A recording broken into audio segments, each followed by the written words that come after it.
Bien, bonjour à tous, matinaux. Et donc on commence avec Hervé Joubert-Laurencin, qui est le spécialiste du cinéma de Pier Paolo Pasolini, qui a publié il y a déjà une vingtaine d'années, même plus, une trentaine d'années, oui. Portrait du poète en cinéaste au Cahier du cinéma, et qu'il a repris en l'augmentant considérablement dans un gros livre publié par Macula qui s'appelle Le Grand Chant.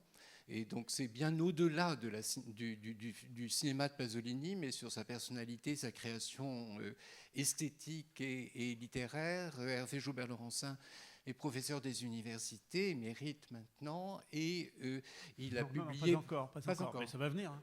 Oui. Mais tu n'enseignes plus. Tu n'enseignes plus. Si. Ah bon, je pensais qu'il y avait cessé l'enseignement. Non, j'aurais sûrement l'éméritat, tu as raison. Excuse-moi, je nous vieillis tous. J'ai encore des étudiants, oui. Voilà, et il est également spécialiste du cinéma d'animation, et il a publié aussi les œuvres critiques de André Bazin, et il est également cinéaste. Hein, il a commencé à faire des films, dont un film en préparation sur Pasolini, une sorte de trilogie. Enfin, bon, pas Pasolini, mais... sur Barbarossa. Mais à Rome, un documentaire filmé à Rome. Oui.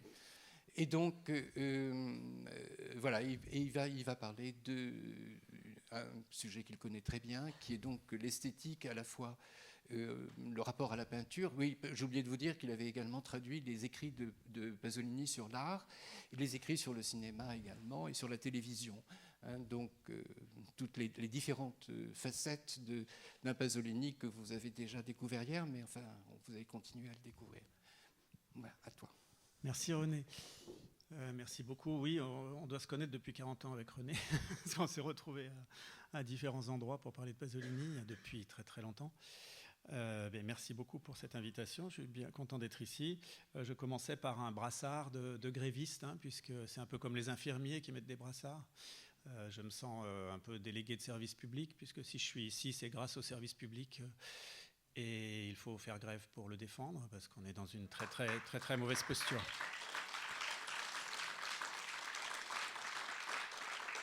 Voilà, donc j'ai pas voulu ne pas venir parce que j'avais donné mon accord et je tiens mes accords, mais sinon j'aurais été dans la rue et je le serai toujours, je crois. Si ça continue, j'y serai.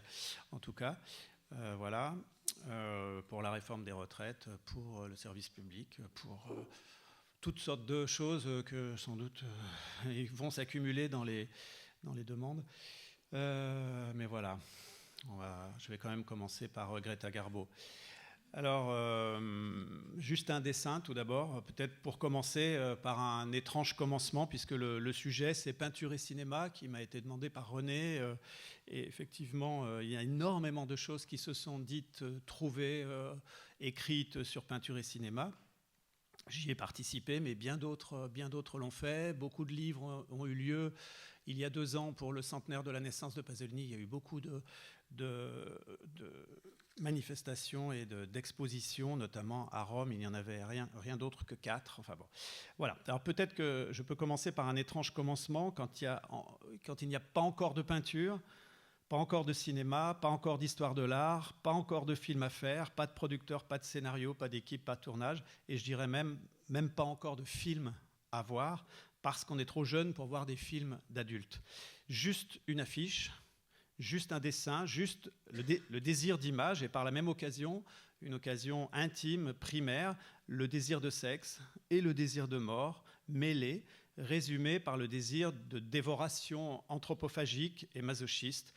Le cinéma déjà comme ce que dira plus tard, comme l'appellera plus tard, beaucoup plus tard Pasolini, mangiare alta, c'est-à-dire dévorer la réalité, dévoréalité, si on veut traduire mot à mot mangiare alta. Une histoire de fleurs aussi, une orchidée sauvage que vous voyez, nommée Greta Garbo. Le titre original en français, le titre original c'est Wild Orchids. En français, le titre original de ce film, dont je vais vous montrer quelques petites choses, Terre de volupté. Et en italien, le film s'appelle Orchidea selvaggia, orchidée sauvage au singulier, comme s'il ne faisait pas de doute que l'orchidée, c'était elle, c'était Garbo. Greta Garbo. dans un film muet de 1929 réalisé par Sidney Franklin pour la Metro-Goldwyn-Mayer. On y voit Greta Garbo, on y découvre un prince brutal qui frappe sauvagement un domestique avec un fouet colonial, des yeux qui fascinent et révulsent, un mari sadique qui pousse l'amant présumé dans la gueule d'un tigre sauvage après avoir, dans un affrontement clairement phallique, préalablement retiré les cartouches du fusil de chasse de son rival, une femme fatale et finalement une femme fidèle. C'est le coup de théâtre final du film. Enfin, un bond de tigre sur un humain avec trucage et montage assez peu spectaculaire. Ce n'est pas un montage interdit à la André Bazin, c'est-à-dire qu'on n'y croit pas beaucoup, lors de la série, lors de la dévoration de l'homme par le fauve.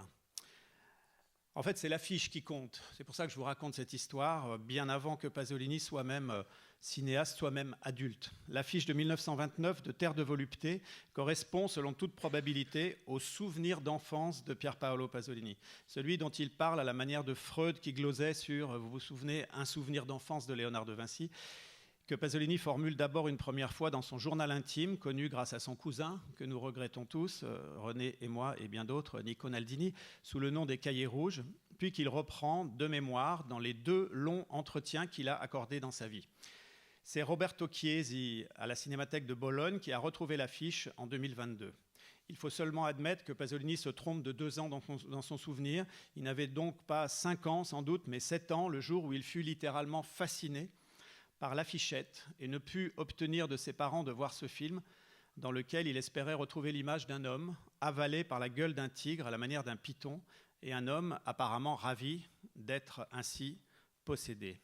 Alors voilà des affiches du film. Voilà une autre affiche du film. Et voici très très probablement l'affiche que Pasolini, petit garçon, a pu voir devant un cinéma et qui est son premier souvenir d'enfance lié au cinéma, lié au sexe, lié à l'effroi, lié à la mort. Voilà le détail de l'affiche que vous voyez ici. Là, je vous ai fait un détail. Si je ne me trompe, dit Pasolini à Jean Duflos, donc son intervieweur français en 1969, c'est Pasolini qui parle, la première image souvenir que j'ai du cinématographe est une affiche. Je devais avoir 4 ou 5 ans, donc il en avait 7 probablement. L'image d'un tigre déchaîné en train de dévorer un homme dont le moins qu'on puisse dire est qu'il avait l'air de souffrir merveilleusement. En ai-je éprouvé le même plaisir que j'ai à rappeler aujourd'hui cette vision ? Certainement. C'est en tout cas le premier choc cinématographique dont je me souvienne. Ailleurs, dans son autobiographie secrète, il précise que, je cite, « il dévorait des yeux cette image ». Et plus loin, que l'homme lui semblait, je cite, « presque dans une position de femme, désarmée, nue, soumis à ce sauvage appétit ».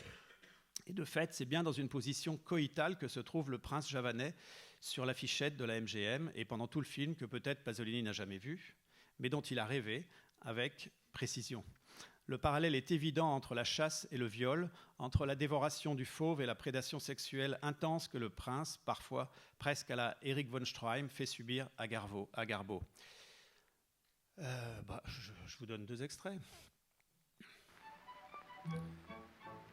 C'est un film muet avec une petite musique. L'héroïne avec son mari, un petit peu plus vieux qu'elle, riche, sur un paquebot en train de partir dans un pays exotique.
Ça, c'est de la nostalgie, pas de la solastalgie.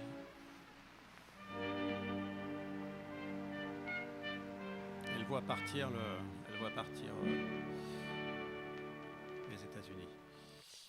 Alors voici le deuxième passage. Elle commence à se faire courtiser par le méchant prince javanais, qui la compare à une orchidée.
Problème de consentement maintenant.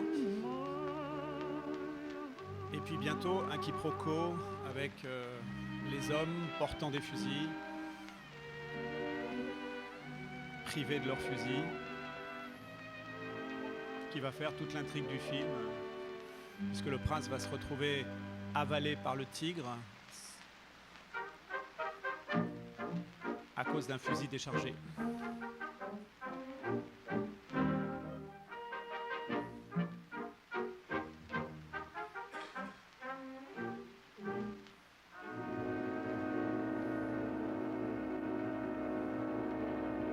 Voilà le quiproquo.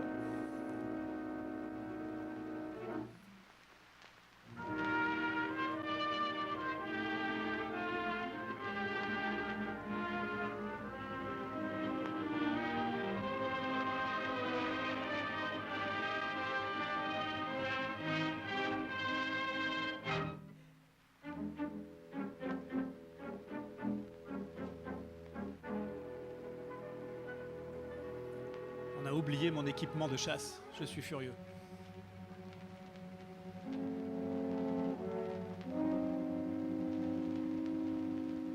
Donc il n'a rien vu du baiser. On a trompé le spectateur avec le chant.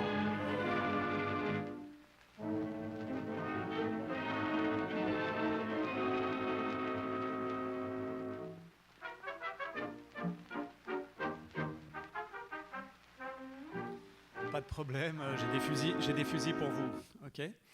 Et voilà le résultat maintenant. Et puis j'en arrête ensuite avec Greta Garbo. Mais encore une petite minute de cette scène que Pasolini peut-être, probablement n'a jamais vue de sa vie, mais a rêvé.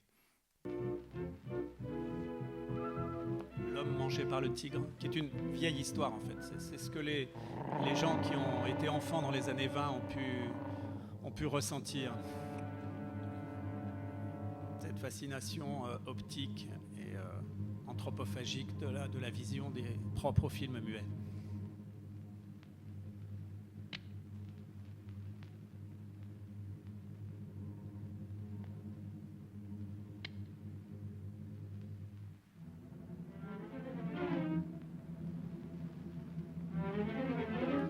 C'est le vieux mari qui se venge parce qu'il a fini par devenir jaloux. À tort.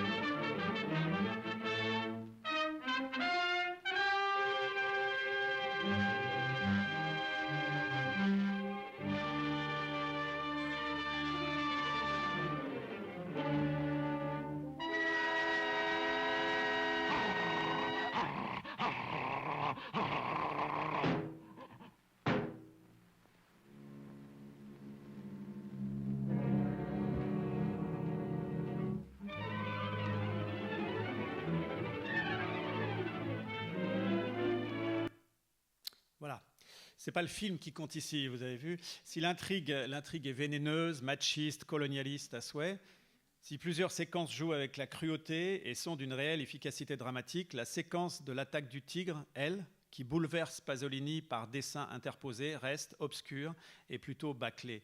Il en est de plus belle dans l'histoire du cinéma. Chez le Bond du tigre, chez Rossellini, chez Renoir, ou dans cet obscur film de jungle qu'admire André Bazin pour son effet de ce qu'il appelle le montage interdit. Un enfant et un fauve sont vus dans le même cadre, en profondeur de champ, sans changement de plan qui dévoilerait un trucage. Le spectateur tremble parce qu'il peut croire au danger réel pour les acteurs lors du tournage, comme au cirque. Ici, rien de tout cela, et en plus, je le répète, peut-être Pasolini n'a jamais pu voir le film, mais tout ceci est reconstitué par un petit dessin, le petit dessin de l'affiche. Ce qui compte, c'est le dessin, le fait que cette partie de l'affichette publicitaire ne soit pas une photographie, mais un dessin. Comme le plus souvent sont dessinées les affiches de cinéma. Elles représentent pour cela le premier lieu primitif de jonction entre peinture et cinéma. Le dessin avec ses lignes imaginaires, plus proches du fantasme, des formations de désir qui touchent à l'impossible, comme en rêve le petit garçon Pasolini, déjà dévoreur d'images et dévoré par elle. Pasolini vouait un culte à Baudelaire. Comme lui, il voue un culte aux images. Rappelons-nous du célèbre passage des Curiosités esthétiques de Baudelaire. Je désire être ramené vers les dioramas dont la magie brutale et énorme sait m'imposer une utile illusion. Je préfère contempler quelques décors de théâtre où je trouve artistement exprimés et tragiquement concentrés mes rêves les plus chers. Ces choses, parce qu'elles sont fausses, sont infiniment plus près du vrai, tandis que la plupart de nos paysagistes sont des menteurs, justement parce qu'ils ont négligé de mentir. Et vous vous rappelez aussi de la phrase de « Mon cœur mis à nu », magnifique en forme de manifeste personnel. Glorifier le culte des images, ma grande, mon unique, ma primitive passion. Malgré ses études à Bologne auprès du professeur Roberto Longhi, qui le dota d'une compétence réelle en histoire de l'art, et toute sa carrière de cinéaste, mais aussi de poète, car Pasolini est un poète d'image, malgré ses capacités ponctuelles de poéticien, car Pasolini développe une véritable théorie des images, plutôt complexe d'ailleurs, il restera toujours ce petit garçon, séduit et échauffé par les images et leur magie brutale, cet enfant baudelairien. Un témoignage le décrit prenant des rendez-vous réguliers tard le soir dans les bureaux d'un grand journal, quand il était adulte, pour se plonger un moment dans son immense photothèque afin d'assouvir sa soif d'images.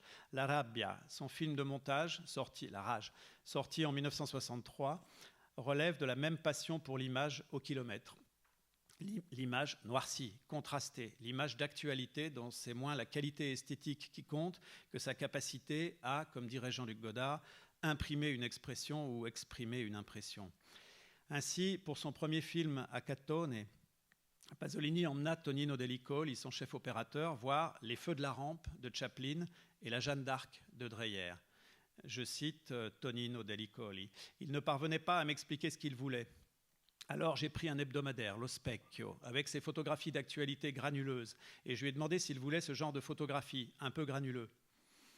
Et c'est ce qu'on a fait. Nous l'avons obtenu avec la Ferragna. La Ferragna, c'est la Ferragna P30, c'est un type de pellicule disponible à l'époque, une pellicule italienne, qui est une pellicule dure, avec un filtre orange vif, les reliefs augmentent et les blancs éclaircissent. Puis on a fait une copie entièrement nivelée, équilibrée, bien tirée.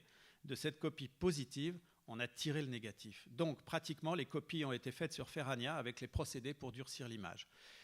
Et l'intervieweur demande au chef opérateur de Pasolini pourquoi il n'aimait pas la photographie grise, fluide. Et effectivement, la Ferragna P30, elle était faite pour avoir une pellicule avec des gris très doux.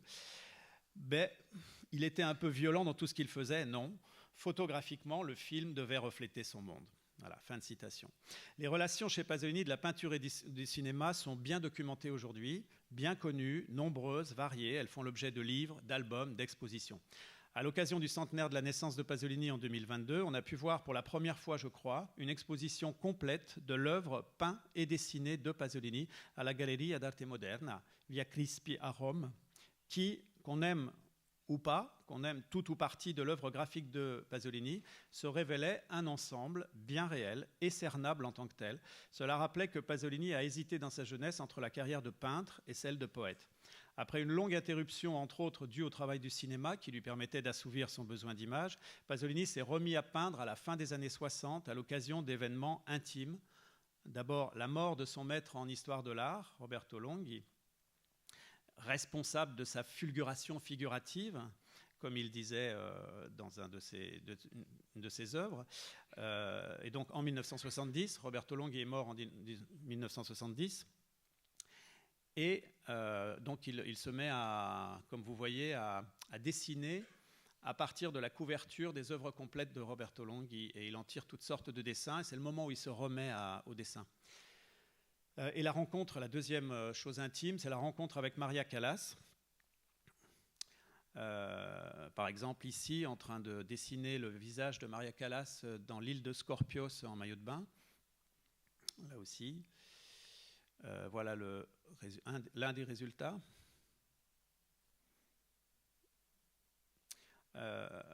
Pasolini peint et dessine alors, comme vous l'avez vu en maillot de bain, à genoux, comme vous pouvez le voir à nouveau dans la tour de Chia,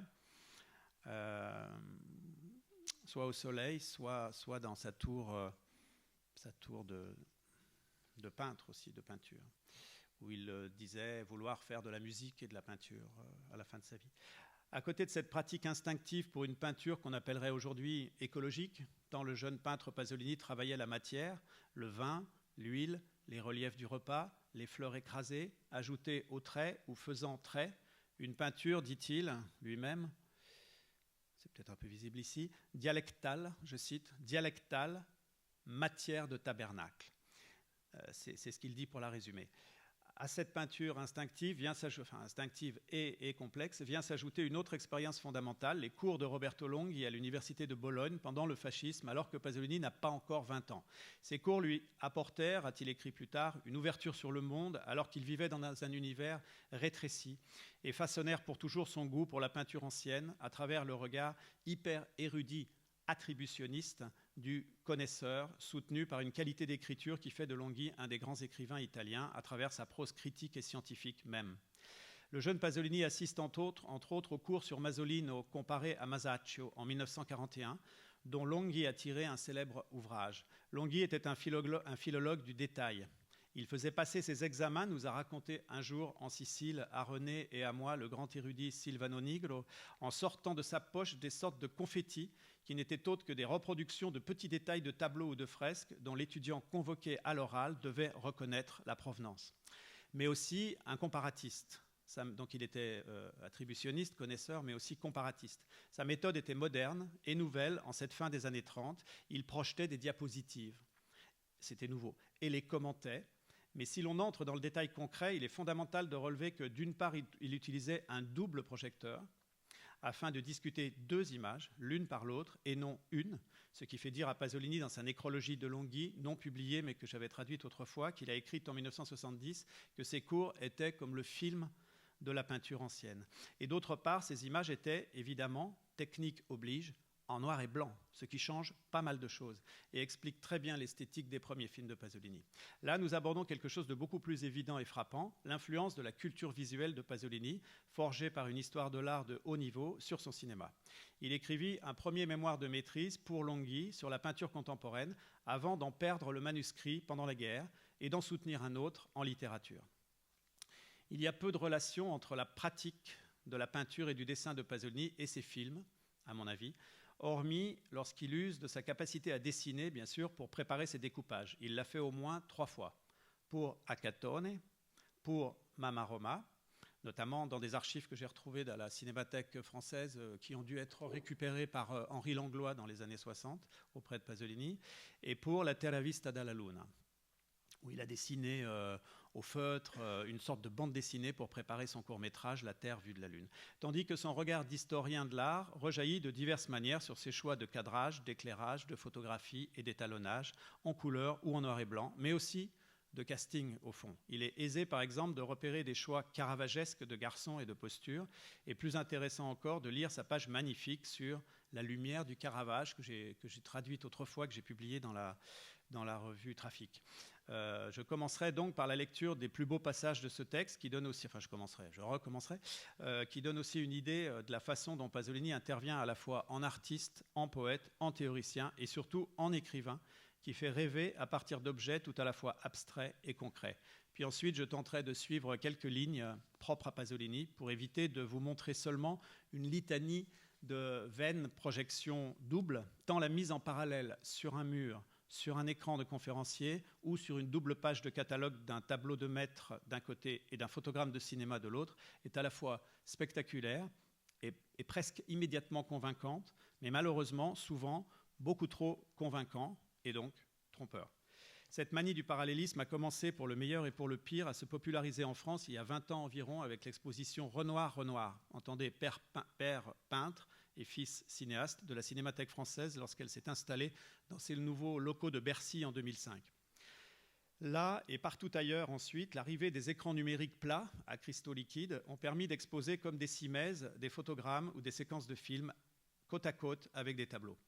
Malheureusement, fixer ainsi des images produit presque l'inverse de ce que Pasolini a pu apprendre des cours de Roberto Longhi, car ce qui compte dans un cours irrigué par une pensée sur l'art, c'est la voix qui promène le regard, c'est la main qui change de diapo, c'est la salle qui entend et répond. Toute chose beaucoup plus filmique, je ne dis pas cinématographique, car dans une salle de cinéma aussi, le spectateur est épinglé à l'écran, c'est l'image qui fait bouger et penser depuis l'intérieur du film, mais beaucoup plus filmique, c'est-à-dire ce qui se passe dans un film, que muséal. Avant de me limiter donc à quelques exemples et quelques idées qui me semblent importantes, je vais quand même vous passer cette manie de la comparaison, qui est une très belle manie, hein, par ailleurs, qui fait plaisir, qui est une vraie jouissance pour ceux qui aiment les images. Et donc, quelques comparaisons qu'on peut trouver, qui sont intelligemment trouvées, qui sont indéniables, hein, la question n'est pas vraiment là, et qui sont tirées de divers livres ou expositions de Pasolini sur la peinture, ou reconstituées exactement dans les films. Alors, je vous en passe toute une série, sans plus de commentaires, juste pour vous montrer. Ce ne sont pas les images que j'ai montrées tout à l'heure pour ceux qui s'étaient levés tôt, qui étaient des autoportraits de Pasolini, que ceux qui sont arrivés en dernier ne pourront pas voir. Voilà, c'est comme ça, hein, il faut un peu de sadomaso pour être prof. Donc, voilà, j'ai juste mis un titre et j'ai pris rapidement, j'ai fait des photos rapides de différents livres où il y a toutes ces comparaisons qui sont toujours très très frappantes, qui souvent ne veulent pas dire grand-chose, mais qui sont vraiment très frappantes. Énormément de conférences et de livres sont faits sur ce système depuis maintenant 20 ans. Je dois dire que c'est un problème. Mais enfin, c'est beau à voir. Oui. Là, c'est la scène coupée que parfois vous n'avez pas vue dans Acatone, parce que c'est une version d'Acatone où on voit Sergio Citti mettre un chapeau de femme.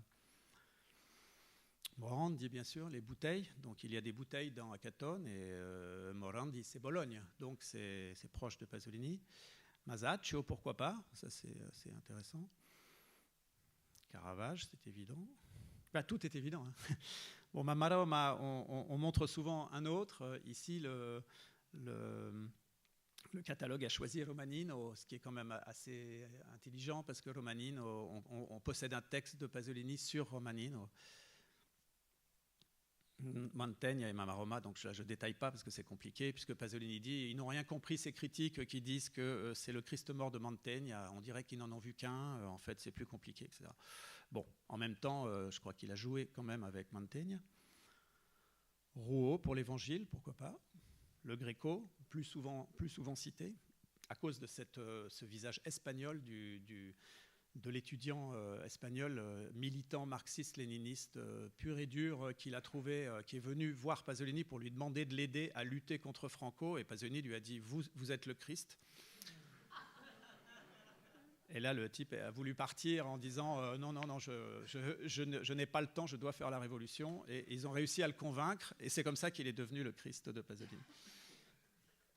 C'est vrai qu'il ressemblait à un Greco, c'est aussi une évidence. Là, vous voyez le chapeau tiré de Piero della Francesca, l'Évangile aussi. Alors là, c'est une photo de plateau, donc elle se trouve en couleur. Mais sinon, le film est en noir et blanc, vous vous rappelez.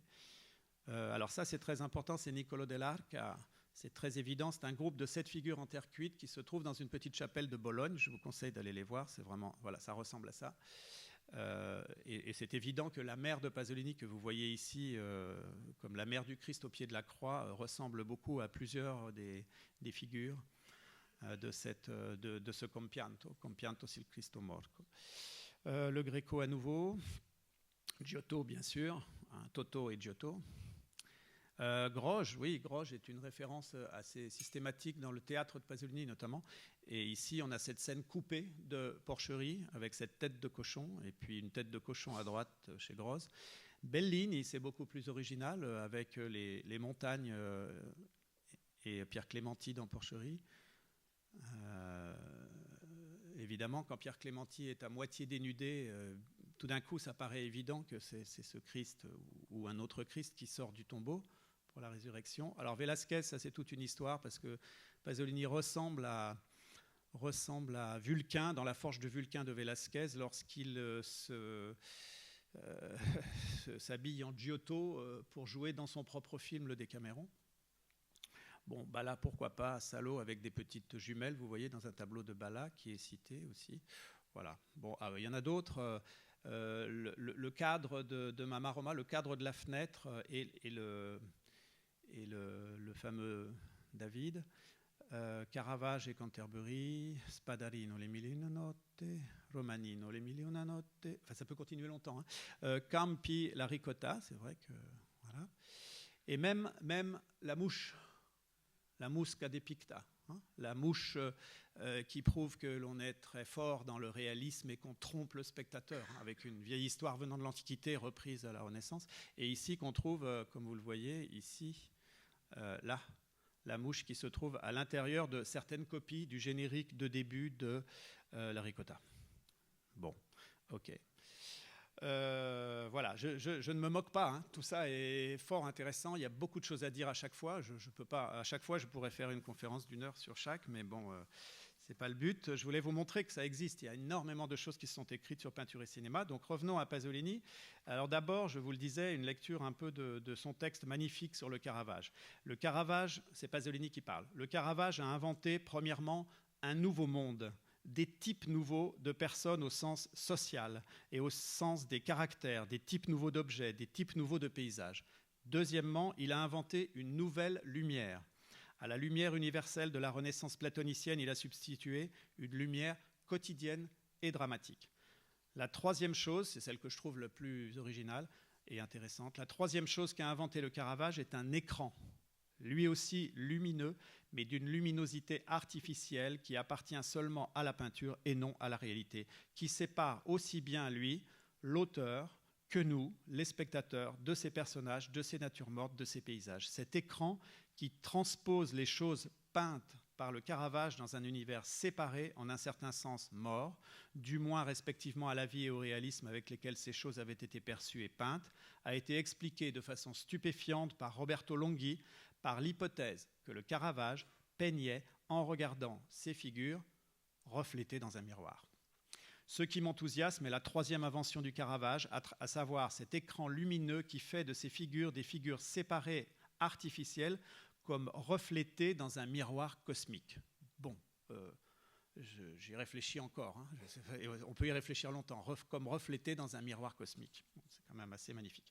Alors, Velázquez est 2 fois cité dans le court-métrage en couleur Que cosa sono le nuvole? Qu'est-ce que c'est les nuages? Que sont les nuages? Chaque fois qu'on entend la chanson de l'éboueur, tout d'abord de façon spectaculaire pendant le prologue, au moment où celui-ci tient lieu de générique de début, puis très discrètement quand commence l'épilogue et que revient avec lui la sublime chanson écrite par Pasolini avec les paroles de Shakespeare et interprétée en playback par Domenico Modugno, l'immortel et planétaire chanteur populaire de Volare, oh, cantare, oh, nel blu, dipinto di blu, felice di stare lassù. Bon, vous connaissez Volare. La personne qui a chanté ça et qui l'a emmené qui a fait connaître l'Italie par cette chanson sur la terre entière, joue l'éboueur dans Qu'est-ce que les nuages? Il va jeter dans une décharge des artefacts de théâtre vandalisés, les poupées de Toto et Ninetto qui ont joué Iago et Othello dans un théâtre de Pupi.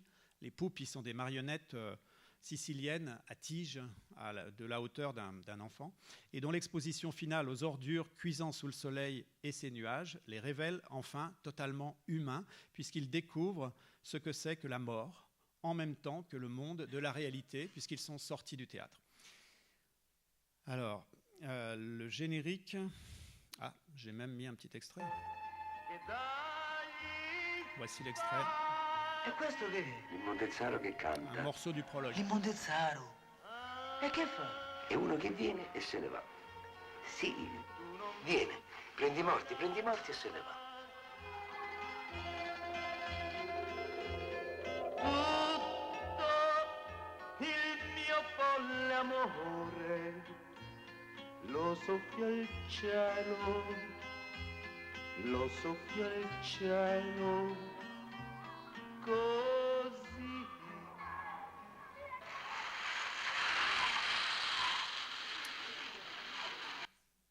Le générique se situe entre le prologue des marionnettes vivantes encore pendues dans l'atelier et l'ouverture de vieilles et lourdes tentures de velours bleu sur le spectacle d'un Othello populaire.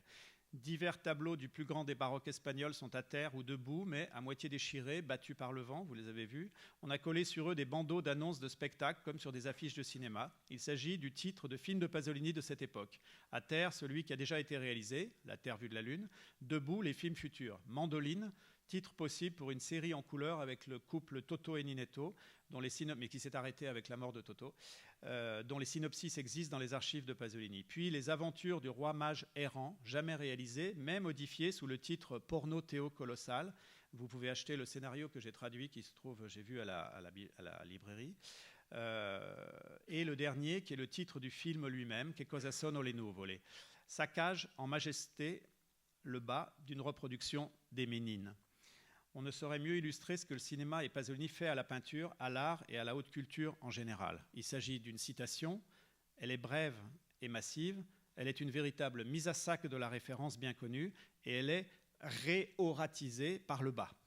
Enfin, l'œuvre est lacérée. Alors, je vous ai montré l'extrait. Si on regarde vraiment la fin... Regardez bien le détail de l'affiche qui bat avec le vent en bas à gauche. Bon, on l'a raté. Vous l'avez vu ? Voilà. Je n'insiste pas sur la mise en abîme, le rapport au théâtre baroque qu'on retrouve dans la pièce de Pasolini et les 1000 implications de ce merveilleux court-circuit culturel qui se retrouve d'ailleurs décliné dans les 3 courts-métrages des années 60, La Ricotta, La Terre vue de la Lune et Qu'est-ce que les nuages. Mais seulement 2 choses. La définition de l'éboueur qui ne peut être au fond qu'une figure de chiffonnier baudelairien, benjaminien pour Pasolini et aussi, toujours selon les références de Pasolini, une figure de fossoyeur shakespearien, sternien. Alas pour Yorick, Sterne, présenté dès le rêve d'Akhaton, proche aussi du moine fossoyeur de la harpe birmane, la harpe de Birmanie, un film japonais de Kon Ishikawa auquel Pasolini s'est comparé dans un autoportrait de 1960. C'est un très très beau film japonais que Pasolini adorait, la harpe de Birmanie, que vous avez peut-être vu, et où un homme dégoûté par la guerre, un japonais, devient un bonze et enterre les milliers de morts qui se trouvent sur ce qui va nous arriver bientôt, ou ce qui arrive déjà. Et on peut le laisser résonner pour définir sa propre relation du cinéaste avec les œuvres de l'histoire de l'art. Je reprends ce que dit Toto, c'est quelqu'un qui vient et qui s'en va, c'est ça. Il vient, il prend les morts et il s'en va. Voilà, c'est ça que fait Pasolini à la peinture avec le cinéma. Notez aussi donc le coin de la dernière affiche rabattue par le vent. C'est un très discret raccord sur le mouvement, car l'ouverture des rideaux suit immédiatement au montage. Mais le plus beau est que cette partie du tableau que je viens de vous montrer, qui est mise en mouvement et qui a l'air de lancer l'histoire dans l'histoire, est exactement l'envers du châssis sur la gauche des Ménines, qui déjà en 1656 disait aux spectateurs qu'il se trouvait de l'autre côté de la peinture. C'est l'envers du tableau dans les Ménines de Velázquez, que Pasolini fait bouger comme ça. C'est un détail extrêmement subtil. Quant à la seconde citation de Velázquez, celle de l'épilogue, je vais y venir à reculons. Donc, soit tout d'abord un jeune couple d'activistes qui, en novembre 2023, pour protester contre les énergies fossiles et l'horreur d'un monde gouverné par le pétrole en général, sans savoir peut-être que Pasolini avait situé son dernier roman dans l'orbe de ce désastre planétaire néo-capitaliste, sous l'égide de l'association Just Stop Oil. On ne peut pas être plus pasolinien, au fond, c'est comme s'ils avaient écrit pétrole. a percuté à coups de marteau brise-vitre la vitre de protection de la Vénus au miroir de Velázquez, sans altérer le tableau, dans la National Gallery à Londres. Le détail qui me paraît important, c'est le jean lacéré de la jeune fille. Il y a un jeune homme et une jeune fille. Et leurs actions font suite parce que leurs actions font suite à la lacération historique du même tableau en 1914, à coups de hachoir, par une suffragette protestant contre l'emprisonnement d'une militante féministe. Le tableau a été parfaitement restauré, malgré les atteintes impressionnantes. Cette Vénus est celle qui, comme le peintre et son châssis dans les Ménines, présente à la fois un cadre dans le cadre et un envers et un endroit, un devant et un derrière, à proprement parler d'ailleurs, puisque la vue à l'endroit est le derrière d'une Vénus calipige qui nous tourne le dos, tandis que l'envers est son visage par le truchement du miroir.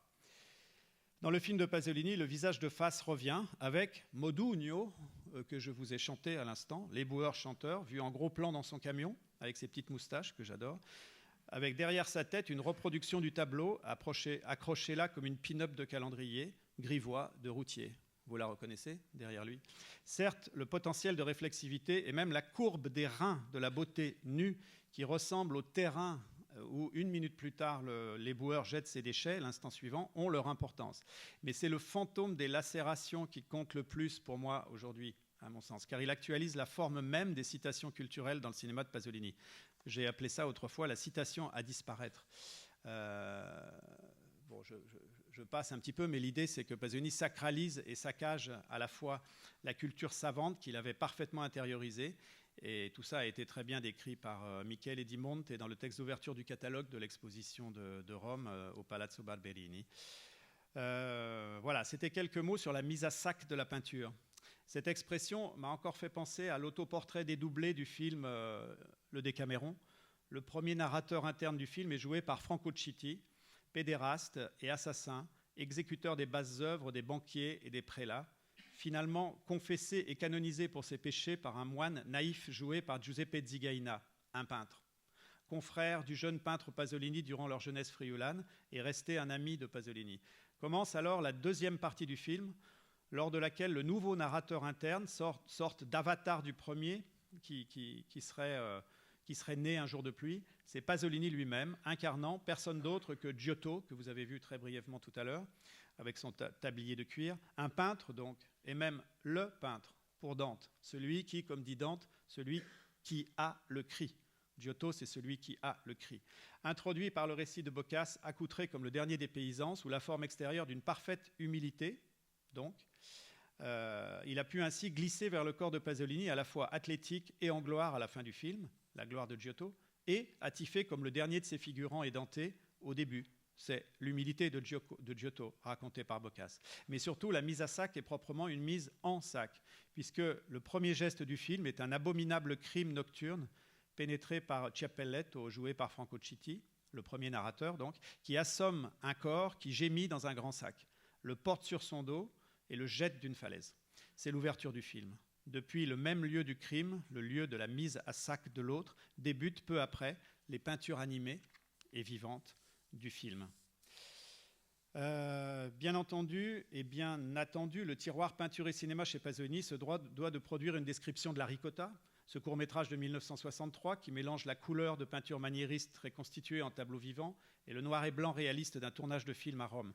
Et malgré toute ma volonté préméditée d'éviter les chemins trop parcourus, je ne peux pas m'empêcher de finir sur cette œuvre géniale qui est l'une des passions de ma vie, je dois dire. Mais comment recommencer encore un discours sur la ricotta ? Qu'est-ce que je peux dire ? Comment revenir sur ce film que je vois et que je revois avec la même intensité depuis 45 ans, sans jamais le regretter et jamais m'ennuyer ? C'est quand même, je crois que c'est le seul film qui me fait cet effet. Toutes les occasions sont bonnes pour m'y remettre, donc je recommence encore. Certes, j'ai toujours été un prof, donc je rabâche par obligation professionnelle. Certes, comme Pasolini l'a écrit, j'aime la répétition. Il a avoué cela un jour dans un texte que j'ai traduit. Certes, je travaille toujours en rachachant, pour reprendre le titre d'un film de Huillet et Straub d'après Duras. Pourtant, je ne suis pas le seul. Le nombre de conférences et de textes sur la ricotta a connu une progression exponentielle si je prends comme point de départ d'observation personnelle le jour de 1981 ou 1982, je ne sais plus, où j'ai rapporté du Fondo Pasolini de Laura Betti à Rome la photocopie de son Copione di lavoro, le scénario de travail dactylographié et légèrement annoté au crayon du film. J'étais déjà persuadé à 20 ans que la ricotta était le plus beau film du monde. Il faut donc admettre que c'est la ricotta qui nous gouverne tous. Si Polichinelle, c'est le roi des gnocchis, Pasolini nous a eu avec sa ricotta. Que c'est cela, la ricotta, textuellement. Au-delà du film, au-delà du fromage blanc, c'est le geste de recommencer, de revenir. C'est, comme on dit dans Pétrole, le poème du retour. C'est l'une des définitions de Pétrole, compris comme retour sur. On n'échappe pas à la ricotta, on ne peut que la recuire. Parce que la recuite, ricotta, c'est le sens littéral et technique de ricotta. Pour raconter ma relation amoureuse à ce film, pour me répéter, je peux tenter d'additionner les découvertes, les moments les eureka, les moments de aumento di vitalità, comme disait Pasolini en citant Bernard Berenson. Premier bond, à la lecture du Tapuscrit, quand je le ramène de Rome, la question du journaliste servile à Orson Welles. Que pensez-vous de notre grand Federico Fellini ? Et Welles, dans la ricotta, répond egli danza. Si, egli danza. Il danse. Eh bien, sur le papier du copione, sur le papier de la dactylographiée, il était écrit « Que pensez-vous du cinéaste écrivain Pepe Pasolini ?» Donc, c'est ça qui devait se passer dans le film. Puis, finalement, c'est devenu Fellini. Deuxième surprise, après visionnement répété en salle, la troisième teinte. Non seulement la ricotta est double parce qu'elle mélange le noir et blanc et la couleur, mais un deuxième dédoublement s'insinue entre le noir et blanc sur la pellicule noir et blanc, la Ferragna P30, celle des 4 premiers films de Pasolini, donc la pellicule dont je parlais tout à l'heure, très douce, inventée pour produire une échelle de gris très nuancée, mais qui a été traitée à contre-emploi, comme disait Delicoli, pour que le noir soit très noir et le blanc soit très blanc, et le noir et blanc réalisé sur pellicule couleur. Certainement la Kodak qui a servi au plan coloré de reconstitution des tableaux. Donc on a 2 types de... Bon, quelques images peut-être. Voilà les vrais tableaux. Voilà les reconstitutions à l'intérieur de la ricotta sur pellicule Kodak. Voilà la deuxième reconstitution. Voilà le parallèle entre le tableau de Pontormo qui se trouve à Florence et le tableau de Rosso Fiorentino qui se trouve à la Pinacothèque de Volterra. Et voilà les deux. Alors ici, on a des exemples de noir et blanc sur pellicule noir et blanc. Et ici, très probablement, un noir et blanc sur pellicule couleur. Vous voyez une petite différence ? Bon, c'est peut-être pas très frappant. Autre découverte, le troisième tableau. C'est de nouveau le même Silvano Nigro rencontré en Sicile grâce à René et avec René, dont j'ai déjà parlé, qui a découvert la lettre volée, c'est-à-dire le tableau volé. On est presque dans un film de Raoul Ruiz, l'hypothèse du tableau volé. Ici, c'est l'hypothèse du tableau caché. Voilà le tableau caché que nous a révélé à René et à moi Silvano Nigro un jour en Sicile. C'est qu'il y a la Dama con cagnolo attribuée à Bronzino aujourd'hui par les historiens d'art moderne, mais attribuée à Pontormo par le maître de Pasolini à l'époque. Et là, nous avons une photo de tournage avec Laura Betti, avec son petit chien et son fauteuil. D'accord ? Et ici, un photogramme du film. Donc vous voyez le petit chien, un bichon maltais, j'ai cherché, mais je vous ferai pas l'histoire du bichon maltais. On trouve partout. Voilà. Donc le troisième tableau est ici, découverte incroyable. Dans le film en noir et blanc, donc il y a encore un Pontormo, mais comme il est aujourd'hui attribué à Bronzino, on ne s'en rend pas compte. C'est un autre tableau vivant, mais au moment où on est dans le noir et blanc, alors que les tableaux vivants sont normalement en couleur. Plus tard, s'est ajouté pour moi la reconstitution du film mythique de Roberto Longhi. Roberto Longhi avait fait un film réalisé avec Umberto Barbaro, l'inventeur du mot néoréalisme, à l'occasion de laquelle le Centre Pompidou m'a demandé de traduire sa bande-son. Il s'agit de son Carpaccio, un film sur Carpaccio de 1947, dans lequel Longhi, pour le plaisir d'une interprétation stylistique sur le long terme, fait sauter par un habile et amusant collage le bichon maltais qui se tient à l'avant d'une gondole de Carpaccio jusque sur le balcon de Manet, en lui faisant ainsi, comme il le dit, parcourir 4 siècles. Alors voilà le détail. Et dans le film de Roberto Longhi, qui est fait d'une série de diapositives commentées, vous avez là, au bout de la gondole, là je vous ai mis le détail, le petit chien, et il dit « Et comment a-t-il fait ce chien pour sauter ?» Voici le commentaire, c'est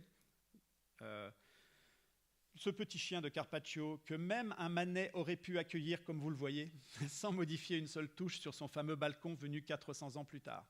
Alors, que Pasolini ait vu le film ou pas, la transaction canine, voilà, on pourrait dire cynique, de la peinture au cinéma est attestée dans la ricotta comme dans le Carpaccio. Le chien de la diva passant, si vous vous souvenez de la ricotta, du plan tableau à la grotte où le pauvre figurant avait abrité sa pitance. Puis donc il mange la ricotta du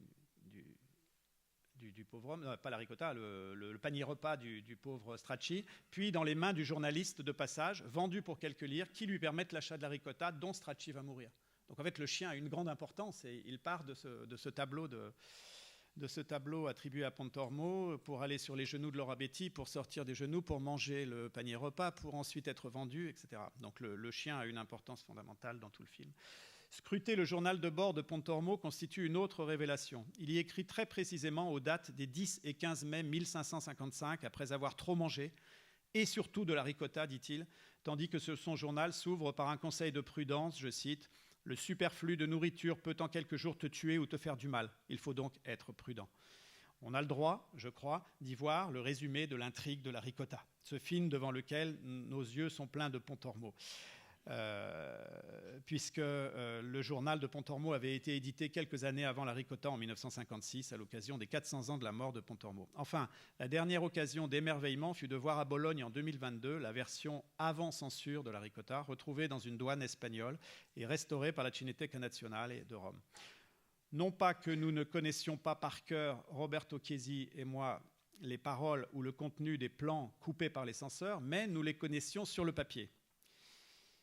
Nous pensions visionner, donc avec Roberto Chiesi, nous avons regardé ça pour la première fois, nous pensions visionner un spectacle philologique plaisant et satisfaisant pour l'esprit. Ce que nous avons vu ensemble, c'est le rythme incisif et l'expression cinglante de la liberté qui nous a littéralement soufflé. Il serait beau que cette copie circule quand même, parce que c'est la copie avant censure de la ricotta, avec quelques détails en plus qui tout d'un coup fait exploser la rébellion, quoi.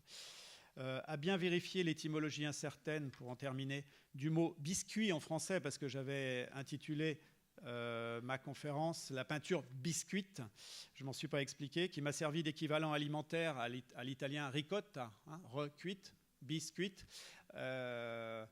Ricotta parce que c'est un fromage de pauvre, et donc ça s'appelle la brousse en Corse, ça s'appelle, dans tous les pays pauvres, on a un fromage fait avec le lactosérum, c'est-à-dire avec le petit lait que laisse la fabrication du premier fromage. Si vous êtes dans un pays riche, vous jetez ça. Si vous êtes dans un pays pauvre, vous recuisez, c'est-à-dire vous reprenez le lactosérum et vous en fabriquez un nouveau fromage, qui est la ricotta par exemple. C'est donc très important que ça s'appelle la ricotta, hein, le film, encore pour ça. Donc j'essaye de trouver un équivalent français avec biscuit. Et puis j'ai vérifié pour vous, pour aujourd'hui, tout de même l'étymologie. Et puis je me suis rendu compte que ça ne voulait pas dire 2 fois cuit, biscuit, mais ça vient plutôt du pain bi. Non pas bis, mais bi, le pain noir cuit. Bi qui veut dire d'un gris foncé, grisâtre, qui a été cuit. Voilà. Il m'a donc fallu, ça ne fait rien, hein, ça ne change rien du tout à la question, puisque j'ai inventé un adjectif qui n'existe pas en français, la peinture biscuite. Donc il ne s'agit pas d'un biscuit. Donc il suffit d'inventer un adjectif biscuit pour réentendre le re, la reprise, le 2 fois, pour pouvoir parler à nouveau. Et c'est ce qu'il me fallait pour Pasolini, théoricien et spécialiste du pastiche, autrement dit du pastis de son cinéma comme peinture biscuite. Voilà, je m'arrête. Merci.